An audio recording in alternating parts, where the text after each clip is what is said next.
حبیب اجمی رحمۃ اللہ تعالیٰ علیہ اللہ کے بڑے ولی ہیں، آپ کا مرید آپ کے پاس آ گیا، کہنے لگا حضرت صاحب حج کرنے کے لیے جا رہا ہوں اور یہ میری رقم آپ اپنے پاس رکھ لیں، میرے لیے کوئی گھر خرید دینا۔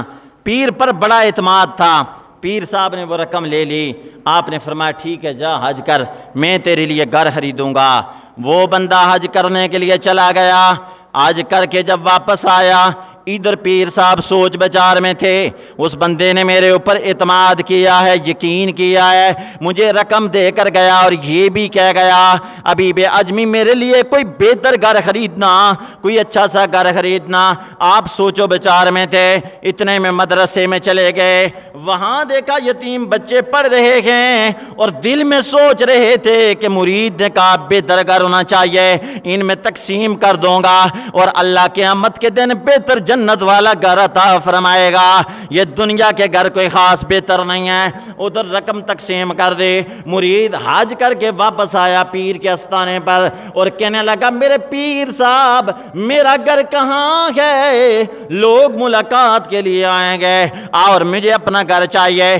آپ نے فرمایا تو نے کہا تھا بہتر گھر خریدنا، تیرے لیے جنت میں ہم نے گھر خرید دیا ہے اور وعدہ ہو گیا تیرے ساتھ میرا، جنت میں اللہ تجھے گھر عطا فرمائے گا، کیونکہ تو نے اپنا مال مجھے دیا، تیرا مال میں نے ضائع نہیں کیا، تیرا مال میں نے یتیموں کو کھلا دیا ہے۔ وہ بچے ہاتھ اٹھا کر دعائیں کریں گے، تیرا جنت میں گھر پکا ہو جائے گا۔ میرے نبی صلی اللہ علیہ وسلم کے غلاموں، بعض لوگوں کو دیکھا گیا اکیلی جان ہوتی ہے لیکن مال جوڑتے رہتے ہیں، ٹھیک کھانا بھی نہیں کھا سکتے، وہ پھر بات دوسرے لوگ تقسیم کریں گے، لیکن حساب کمانے والے کو دینا ہوگا۔ وہ بندے تو نے مال کمایا تھا، تو نے میرے رستے میں خرچ نہیں کیا، وہ نہ جانے وہ کھانے والے کتے خریدنا شروع کر دیں، نہ جانے وہ جناب والا اور غلط کاموں میں خرچ کرنا شروع کر دیں، پھر جواب تجھے دینا ہوگا۔ اس لیے میرے بھائی اپنی آخرت کی فکر کر۔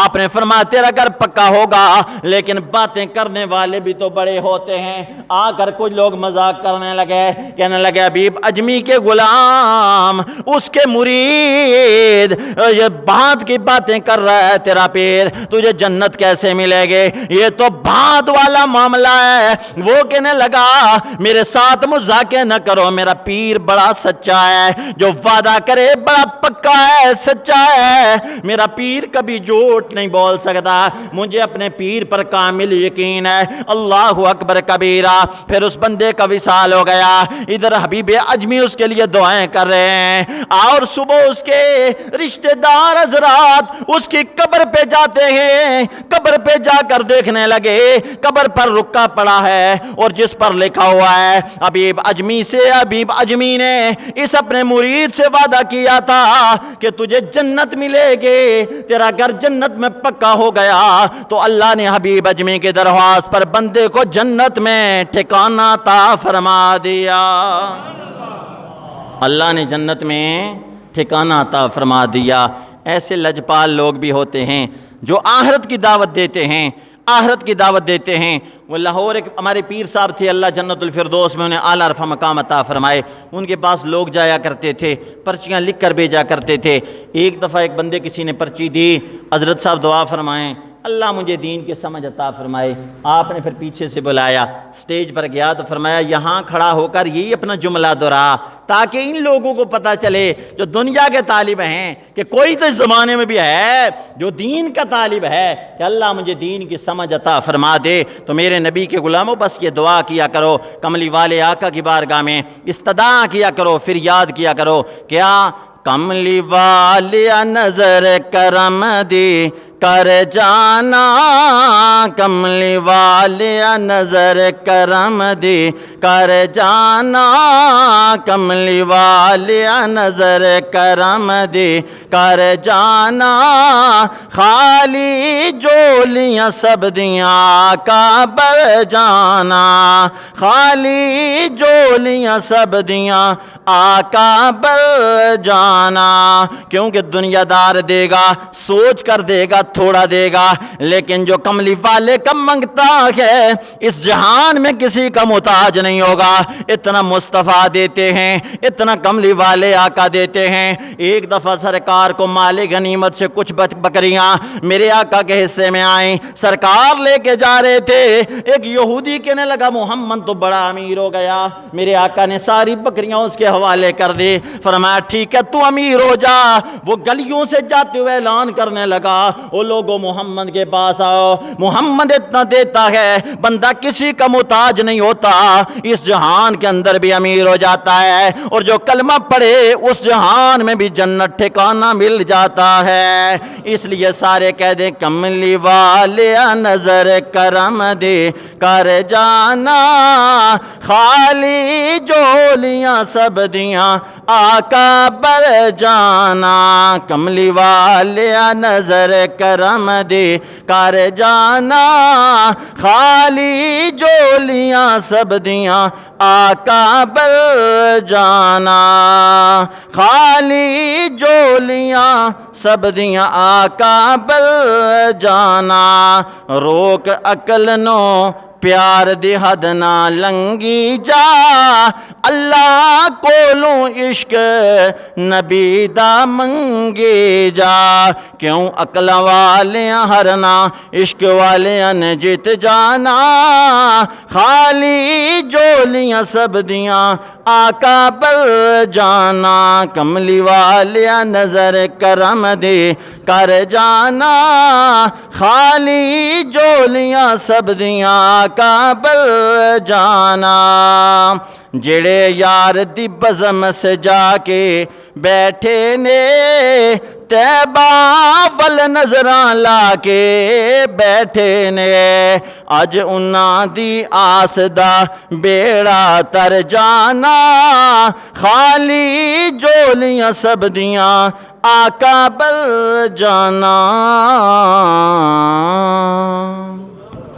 تو میرے نبی صلی اللہ علیہ وسلم کے غلاموں، ابو الحسن رحمۃ اللہ تعالیٰ علیہ ہم بازار کے اندر کے ایک لونڈی خریدی، رومی لونڈی، جو جب خرید کر اپنے گھر کے اندر لے آئے تو وہ بڑی خوبصورت لونڈی تھی، آپ کے کمرے میں تھی، آپ رات کو جب سو گئے تو وہ اٹھ کے باہر چلی گئی، کافی وقت وہ اندر نہیں آئی، آپ بیدار ہوئے تو آپ نے تلاش کرنا شروع کر دیا کہ پتہ نہیں کدھر چلی گئی لونڈی، میں نے خریدی، میں اس کا مالک ہوں۔ تو دیکھا دوسرے کمرے میں مصلی بچھا ہے، اس مصلی پہ نماز پڑھ رہی ہے اور یہ دعا کر رہی ہے، اللہ اس محبت کا واسطہ جو تجھے میرے ساتھ ہے۔ آپ نے فرمایا رک جا، اللہ بے نیاز ہے، بلکہ اس طرح کہ اللہ تجھے واسطہ ہے اس محبت کا جو مجھے تیرے ساتھ ہے۔ تو وہ کہنے لگی نا میں بھی اپنی جگہ پہ پکی ہوں، یہ آپ کیسی باتیں کر رہے ہیں؟ تو آپ نے فرمایا دلیل دے۔ کہنے لگی دلیل یہ ہے اسے میرے ساتھ محبت ہے، اس لیے میں آدھی رات کے وقت نمازیں پڑھ رہی ہوں، اللہ کو یاد کر رہی ہوں۔ آپ سوئے ہوئے ہیں، اگر محبت نہ ہو تو میں کیسے بیدار ہو کر نمازیں پڑھ سکتی ہوں؟ تو یہ اللہ کی میرے ساتھ محبت ہے، اس نے مجھے جگائے رکھا ہے، آپ کو سلائے رکھا ہے۔ تو میرے نبی صلی اللہ علیہ وسلم کے غلاموں، آپ رک کر آپ پر سکتہ طاری ہو گیا۔ کہنے لگے لونڈی نے کتنی کمال بات کی ہے، بہت بڑی بات کر گئی ہے۔ امام مالک رحمۃ اللہ بلکہ امام احمد بن حنبل رحمۃ اللہ تعالیٰ علیہ، آپ نے جب نوکر خریدا اپنے گھر میں لانے لگے تو اس سے پوچھا نوکر تیرا نام کیا ہے؟ کہنے لگا حضرت نوکروں کے نام نہیں ہوتے، آپ جس کو بلائیں گے میں سمجھوں گا آقا نے مجھے بلایا ہے۔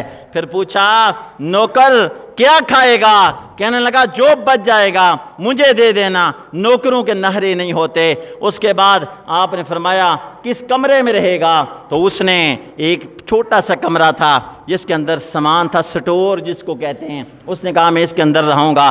آپ نے کہا دیکھ دوسرے کمرے ہیں، ان کے اندر کتنے خوبصورت فرنیچر لگے ہوئے ہیں، عرش ہے، تو وہ سونے کمرے ہیں، ان کو تو نے کیوں چھوڑ دیا؟ کہنے لگا آپ کو کس نے بتایا کہ دنیاوی سامان سے کمرے سونے ہوتے ہیں، اور منہ سے سنو اللہ کی یاد سے کمرے سونے ہوتے ہیں، میں اس کمرے میں اپنے اللہ کو یاد کروں گا۔ تو میرے نبی صلی اللہ علیہ وسلم کے غلاموں، آپ نے سینے سے لگایا، فرمایا تو نوکر نہیں، تو آقا بننے کے قابل ہے، اوے میں تیرا نوکر بنوں گا، کیوں تو نے جواب ہی ایسے دیے ہیں؟ یہ لوگ ہیں جنہیں آخرت کی فکر ہے، کوئی دوسرا لگ جائے اس کو بھی آخرت کا طالب بنا دیتے ہیں، اللہ رسول کا صحیح معنوں میں فرما بردار بنا دیتے ہیں۔